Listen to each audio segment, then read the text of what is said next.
若过来这段画面是互做妈妈心拢脆咯。台北市内湖的托婴中心有一个11个月大的小宝宝，困倒的时阵无气死亡。一开始讲是因为拍咧困才发生意外，但是看这个监视器才发现讲，竟然是年母用顶半身甲囡仔压制，再搁用骹夹囡仔的尻川皮，互囡仔无法度振动，囡仔一直滚凉，一直到无气，前后19分钟。这个年母竟然是用这款的方式要让囡仔困倒，结果是害死囡仔，妨用业务过失致死罪3万块来交保。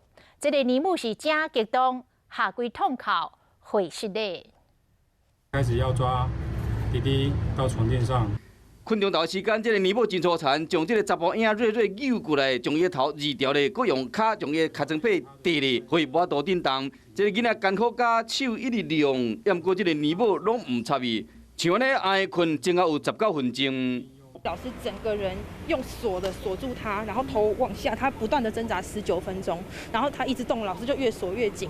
为下晡1点挨困了后，到2点10分要甲饲物件的时，有人发现讲，这个瑞瑞规人已经断气啊，无咧喘气啊。这时姓廖的年母先甲急救，后来救护人员嘛到现场啊，未赴案。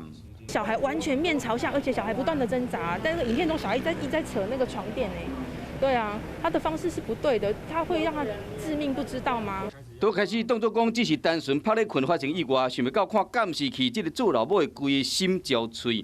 这11个月大的瑞瑞平常时真活泼，想要到讲送去托婴中心，就无法度搁转来啊！更较生气的是，代志发生后，业者无任何解释。即间伫内湖连锁托婴中心评鉴是假定，年母事后讲是抱囡仔困叹气，后来囡仔困去了，确定讲伊要伫喘气，也毋过这个影片会讲话。这种囡仔互困的方式，无人有法度接受。生了年母被依照业务过失致死，以上3万块交保。